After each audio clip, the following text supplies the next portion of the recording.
In this example, I'm going to factor a trinomial that has an x cubed, and read carefully some examples in the book or on the homework site.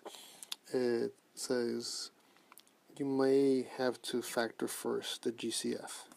So the GCF stands for the greatest common factor, and this trinomial has the greatest common factor. So each of these terms have a factor of x, and they at least have a factor of 2.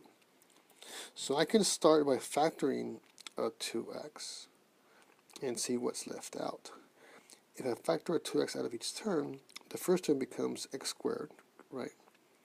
The second term becomes just a negative 3x. And half 56 is 28. So this becomes a negative 28. Okay, so now it looks a lot easier. This first factor here will stay.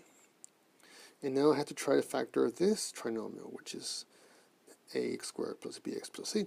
The a is 1 in this case, so it's one of the easy ones, where all I have to do is look for two numbers that have opposite signs because my product is negative, and whose product is 28, but with the sum or difference, because I have opposite signs, is 3.